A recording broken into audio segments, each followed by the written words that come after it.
Hi, welcome to Talk Comics to Me. If you're watching, there's definitely been a location change. I just moved. We broke into someone's house. We thought the lighting from the outside where we were would be like really nice. No one's home right now, thankfully, so we don't know how much time we have. So sorry if this is chaotic. Please bear with us. Who knows what's gonna happen? So anyway, yeah, we're here to talk about comics. I don't have anything good to say. I don't either.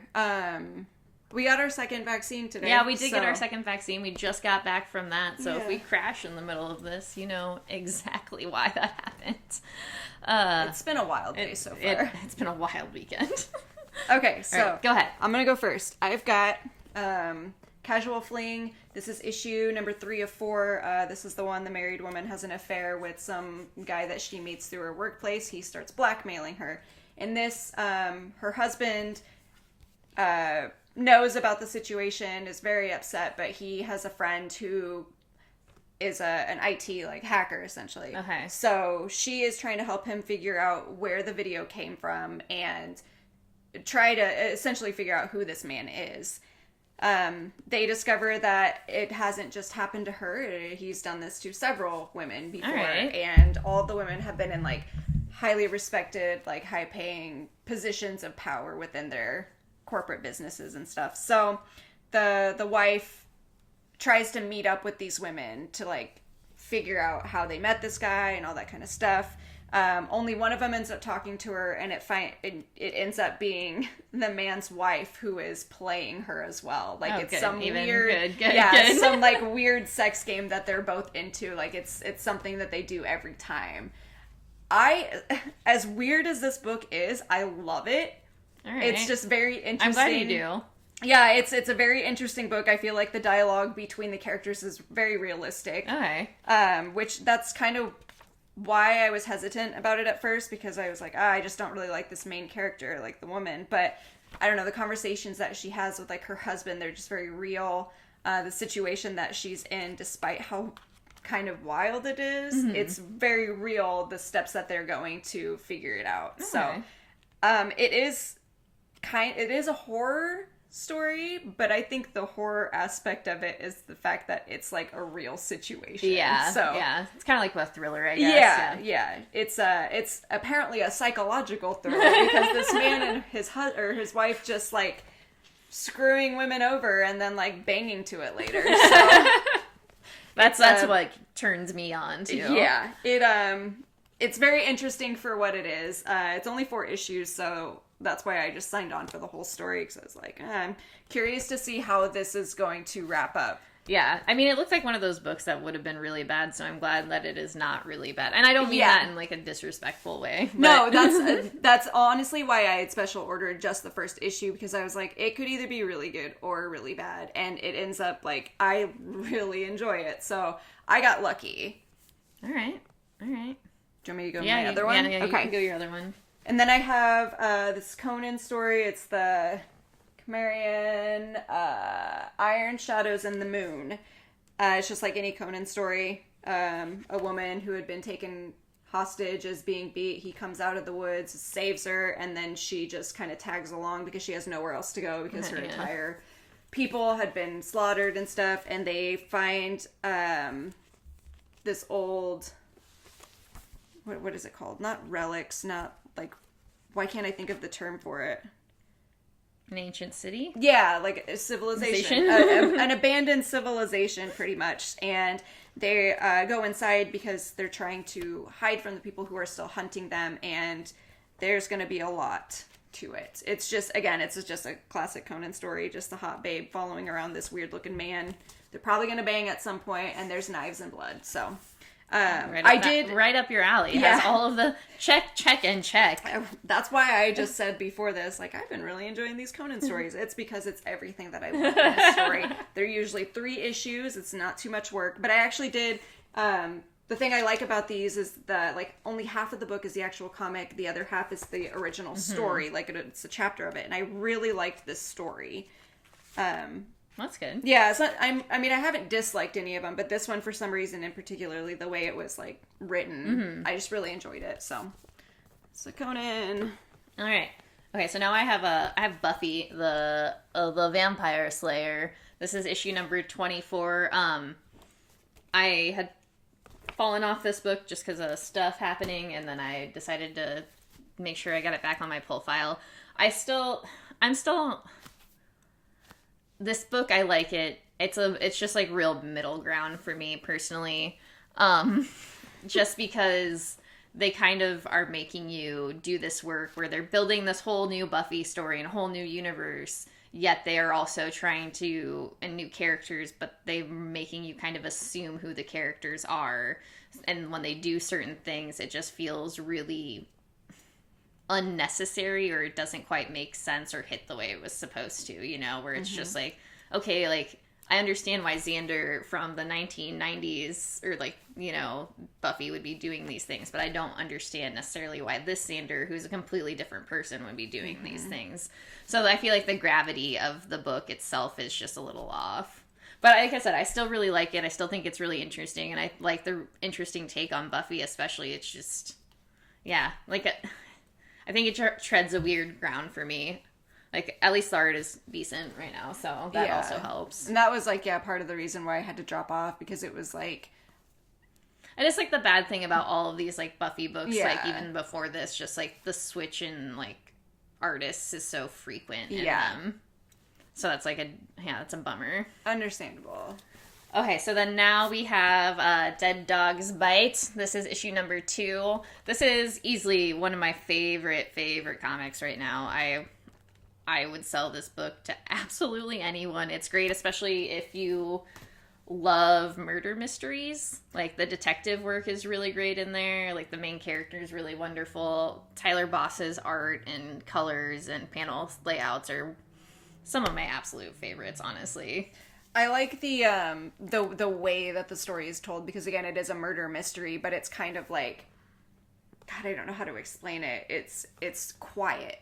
Yeah. And it's almost like everything is happening, like, in the background. That's a really good way to describe it. I know there's something about the way the main character hits, and I don't know if it's just because I feel like, I'm like, yeah, I relate to this main character in a weird way, like, but yeah, it's just so good. It's so good. I couldn't, like I said, I have a hard time being like, when they solicit it as Twin Peaks and Lady Bird, I'm just like, yeah, like, I get the vibe, but...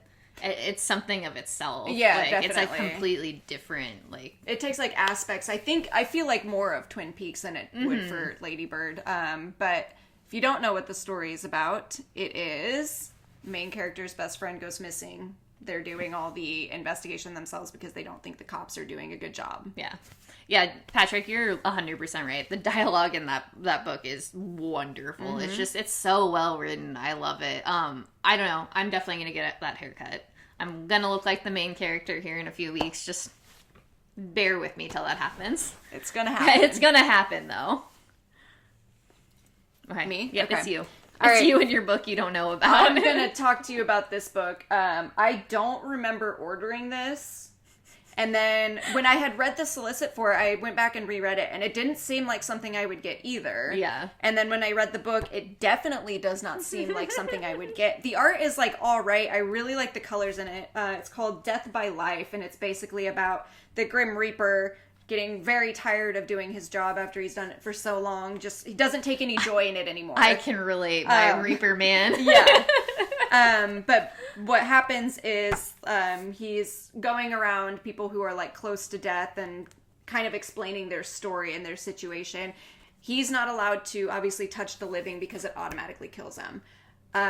He's following one woman in particular who is kind of been on the brink of dying for a significant amount of time, just because she's very wrapped up in, like, the drug lifestyle and like just being very self-destructive and stuff. And so he feels like he already knows her, and he's just talking about how, like, there's so many things that she could do to not be this close to death, but she chooses not to, and it, like, hurts him to know that she's doing that to herself. And then, like, by the end of the book, she has a situation where she ends up giving birth. Okay. And the baby touches death. And the baby doesn't die like it's supposed to. So it's like, it creates some sort of... Yeah, it creates, like, this whole new thing for Death where he's like, oh my God, this has never happened before. Like, this is something new. This is like what I've been waiting for.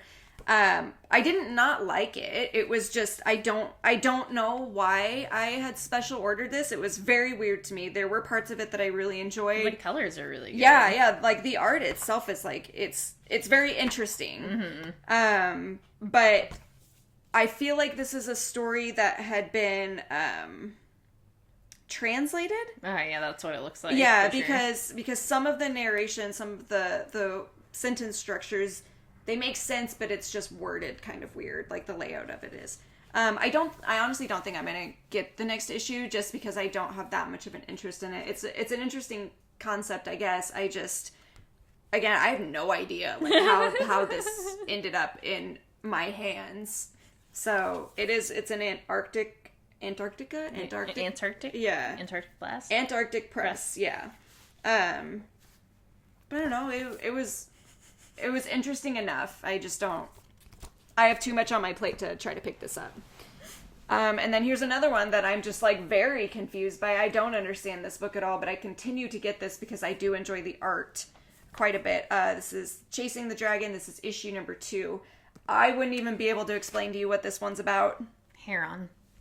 It's, as our friend Christopher would say, it's a man and a woman who were slaves, I believe. They are trying to get to a certain place, and there is an elf who is smoking dragon's blood after them. I don't know. I like it enough, even though I have no idea what's going on, but like the art makes it really cool. They end up in the land of the dwarves, and I just love that last page because it's like, oh shit, here they come. Yeah. But yeah, it's a heavy metal book, so I was not expecting anything from it. It just is. That's good. I have next I have Swamp Thing. This is issue number 2. This is a nice little book by Mike Perkins. I keep wanting to call him Matt Perkins. And Mike Spicer does the colors, so very nice. It's actually a whole solid ass team. I really like this a lot. I like the way the story is flowing. I'm really bummed that there's only going to be 10 issues. I don't know, I've always had kind of like a sweet spot for Swamp Thing stories, just because, there's something different about Swamp Thing. He's not necessarily a hero. I just really like this story because it's a lot about like family and death and trauma and like, how all those things are combined to make you who you are, and also something else, so it's a real solid story. I think if anyone likes Swamp Thing, it's worth picking up for sure. Yeah, I feel like there's been several Swamp Thing like books that I've enjoyed, like that YA graphic novel or whatever. That one was so good, and it wasn't just because of the art. Like the art was the main reason that I got it, but the story itself, like you would have loved it. Yeah, it was just fantastic. That like winter special that I think Tom King did a few years back. Right, yeah. That was so good. Yeah. That was really great. Was it a murder mystery? Honestly, it probably was. I don't remember at this point because it's been like 2 years. But it was just one issue. Yeah, it was just one issue. Yeah, they solved the mystery like right that. Right. Okay. we love you, Tom King. We do. All right, so now we have Silver Coin. This is issue number 1. This was absolutely my favorite book this week. This is our best friend Chip. Yeah, this story is by Chip. This is the Silver Coin stories are anthologies by different authors, but by the same artist, Michael Walsh, who does really wonderful horror books. So I was really excited for this book for a long time when it got announced, and this issue definitely did not disappoint. I read it and I texted you like immediately to tell you how good it was. This page that I was telling you about, this is my favorite page. Like, it's so fucking good. The art and colors, dude, are just beyond, just so good. And the story is just, at least this particular Chip story is just so subtle in the way that it like brings out what's happening.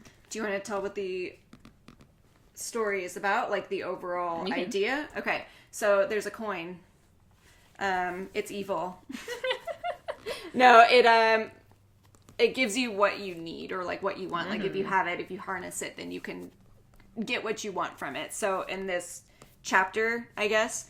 The main character is in a band and he wants to make it big, so the coin allows him to play really well, get what he wants. But it also, as with like everything like this, in order to take you must first, or in order to take you must give. Yeah. Whatever. It's a The give-take the law of yeah. alchemy. Yeah. I do too, Patrick. I absolutely would. I would take death in a heartbeat if I like got to harness the power of the silver coin. Be like, yes, make me the best.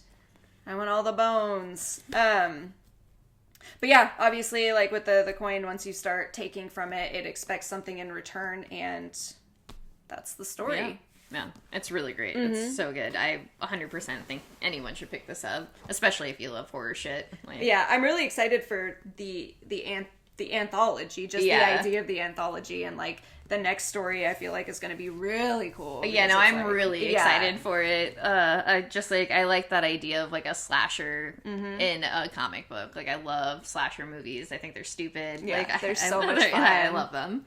Okay, go ahead. Okay, I have Sam and His Talking Gun. This is issue number 2.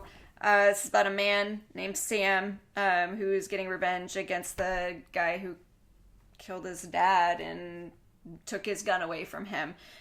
This issue, he is being held captive and he's being drugged, so he doesn't know like exactly where he is, how long he's been gone. But it goes into this story of how he became an assassin and how his brother became an assassin with him.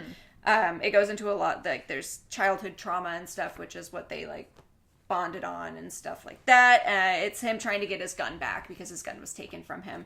The last page, I am going to show it to you because I thought it was really funny. Oh, it's his gun. I was like, who's talking? Yeah. This book is really... The gun talks. The gun does talk, and it says, like, really sarcastic stuff. But, you know, I love this book. It's just really weird. I don't know how many issues it's going to be, but I like the fact that it did give a little bit of backstory into the gun itself, and then how he became who he was, and how he met up with everyone to get to the position that he's in right now. So the art is really cool in it. I don't know. It's just a very interesting story. Sam and His Talking Gun. All right. So then we both have Hollow Heart. This is issue number 2. This is just a story about Elle,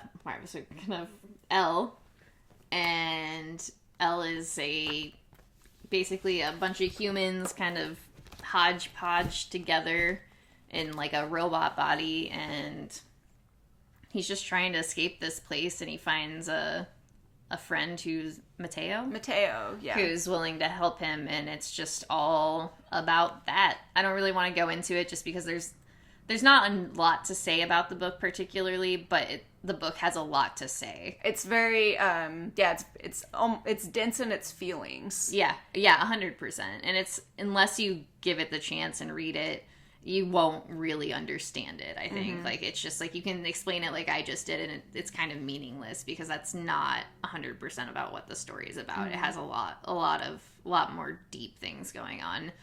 So if you like getting sad and emotional, or, you know, queer love stories, that would be a good book. Good grab. Yeah, it's a very good one. I mean, basically, yes. When you're right, you're right.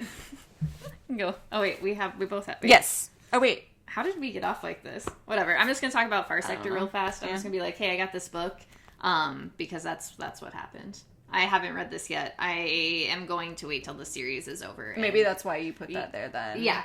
I'm going to wait till the series is over to, like, just go back and reread everything. Like I've said before, I really like that book. The art is really great. I just want to make sure I take the story in, like, as full as possible, because it is really good, but it is also, like, I think NK's books just a little, like, dense in what it's saying, so I want to be able to, like, actually read it and like have the message that's being told to me, rather than being like, oh, pretty pictures. Yeah, it's a book.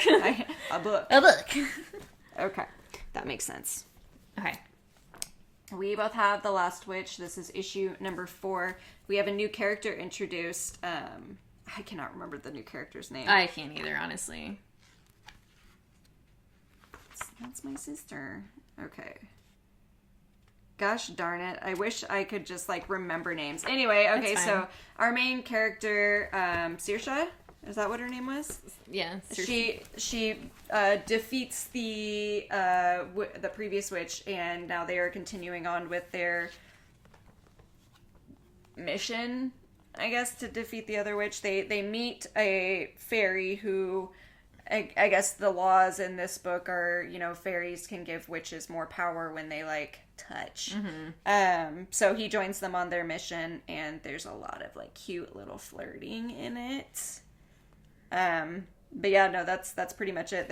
He has some sort of ulterior motive. Obviously, yeah. Yeah. I'm gonna figure out what this boy's name is. I almost said Duck, but... Well, we only got limited time before my dog gets here with my parents. Oh, that's right. Okay. So we don't really have time to figure out his name, unfortunately. If you like Irish mythology mixed with like a bunch of just like fairy tales and stuff, like this, that's is what really is, good. Yeah, It is so much fun. Book, yeah, and it's very, very like it reminds me of like a Disney cartoon in its own way. Yeah, absolutely. I almost said delicious, but it's just it's really cute and fun. So I have God of War, Fallen God. This is just Kratos trying to get away from fate, escaping his destiny, and he can't. So this just, that's God basically... of War stuff. Yeah, that's just all it is. He, as he's trying to get away, like, stuff keeps catching up to him, and he goes to this village that he had been previously in. Before, they were terrified of him. Now they are, like, excited to see him because they're being attacked by a monster, and they're like, oh, this dude can save us, clearly, because he's huge. So, that's it. And it's just a cute little God of War story. Okay, I have The Dreaming Waking Hours. This is issue number 9. I know I say this every time, but this book is so fucking good. It's so good. It's so good. Nick Robles is still doing the art right now. It's just... And it's all about Heather trying to get this curse taken off of her. You kind of get another little, like, backstory and, like, look into, like, where she came from, how magic is, like, within her family and all of these things. Once again, I love it. It's a lot of fun. You don't have to know anything about the Sandman universe or the Dreaming. You just kind of can just jump right in. And once again, if you like G. Willow Wilson or Nick Robles, this would be a book to pick up. Do it. Okay. We're ready for 7 Secrets. This is issue number 7. We got some fairies in this book too. They were in fairy in this, they're in fairy in the Dreaming. There's that fairy in Last Witch. I got so many fairies this week. Theme of the week, fairies. Mm-hmm.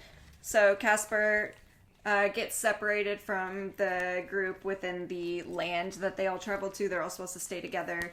He finds out that when he was young, he was raised by 2 fairies. Yeah, that's it.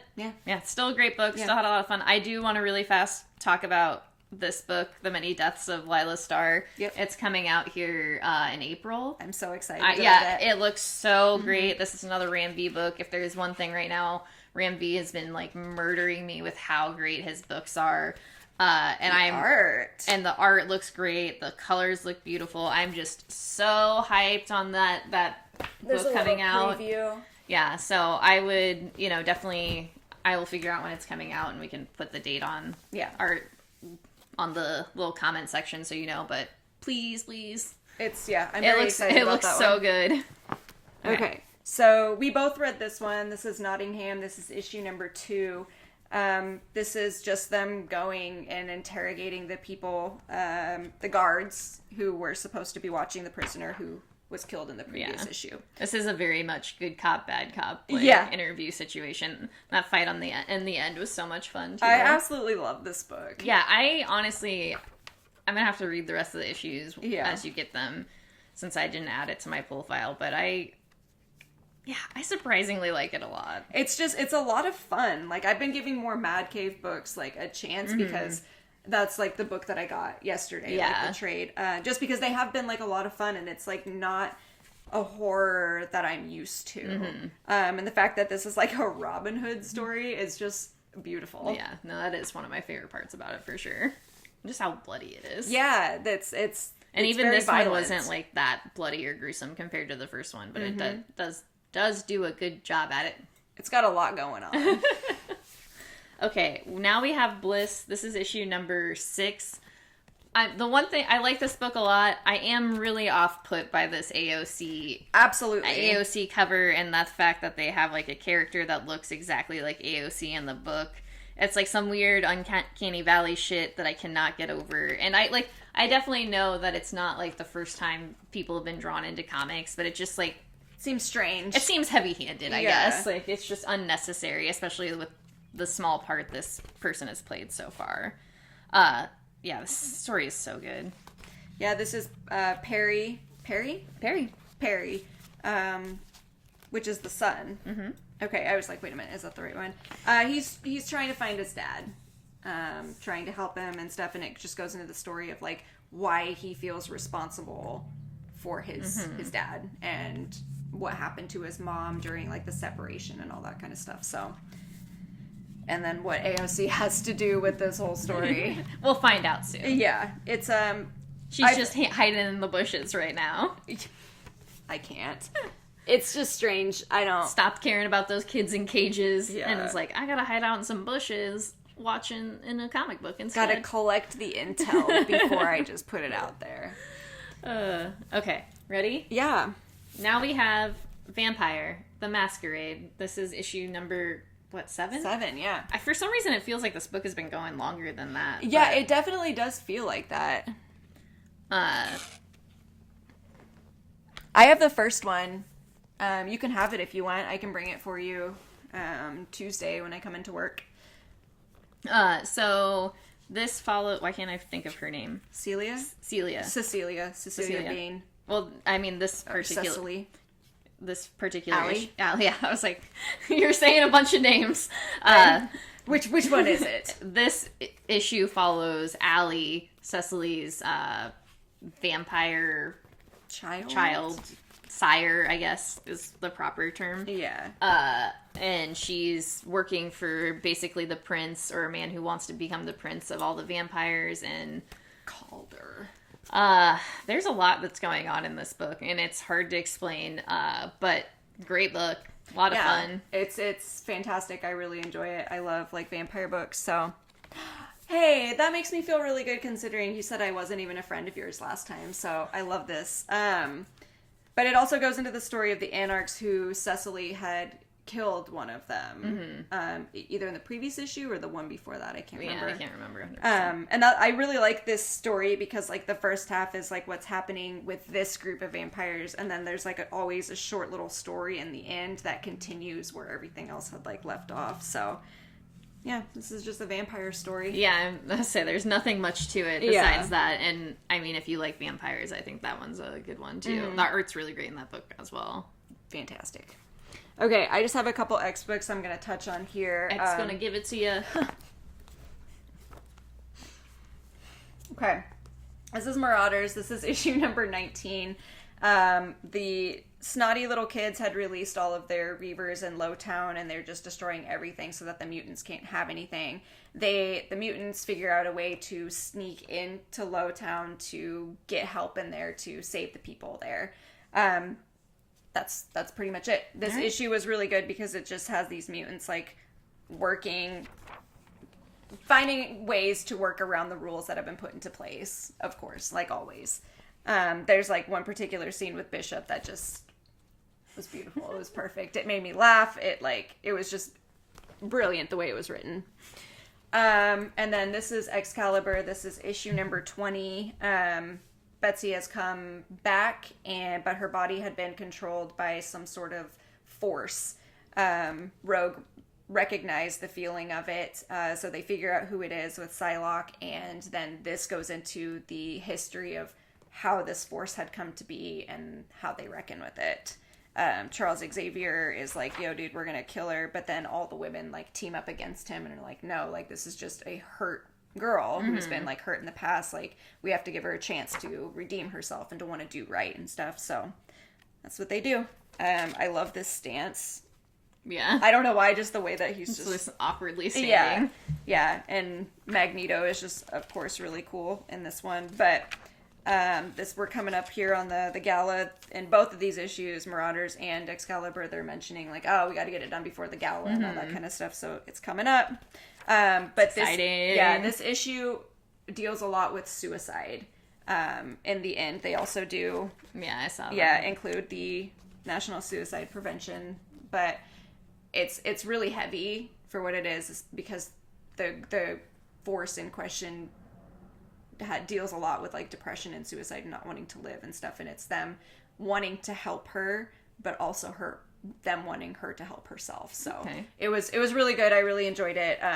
I had taken Excalibur off, but I'm kind of bummed that I did because this story arc after X of Swords has been really, really good because it's dealing with, coming back from the dead and like not wanting to be there. Yeah. So I've watched that episode of Buffy. Yeah, I think I was in heaven. It's really good. Yeah. I like I said to you earlier, and basically all the time, I'm always really sad that I took those Xbox off. I took the Xbox off my polls. Xbox off my poll. It's just, I really want to read other stuff, so it's just like, I gotta figure out, and I mean, I put X Corp on my poll just because those covers were really great. I can't remember if I did or not. I think I just special ordered the first one. And then I did special order all of the Hellfire Gala stuff, so I'm excited! Okay, so that's all we have. If you're out in the internet world, go visit synergynation.net, right? Synergy. Yeah. Not Synergy. Wait, Synergy Nation. We'll get it right one of these times. Someday we'll figure it out. We'll actually write it down and keep it right there. But there's a bunch of cool podcasts you can go check out. We're there. Other Omaha folks are there. Just give other people a listen. Yeah. If you want. And we actually met them all, like, last week, and they were all very nice people. Yeah. So we had a time. It was great. Yeah. And one last thing, I am now going to be a ambassador for Black and Pink's Opportunity Campus. So I'm going to shove this into every single episode to ask you to please, please, please donate to Black and Pink's Opportunity Campus. It's a campus here in Omaha for LGBTQ plus youth who are system impacted, and honestly, it's so huge. This is a great thing, and I can't wait for something so cool to be in Omaha to help out people. Anyway, go support your local comic book shops. Go take care of your friends. Support your libraries. We love you. We love you. Thank you. Take care of yourself. Take care of yourself. We'll figure out a place to record at some point. Yeah.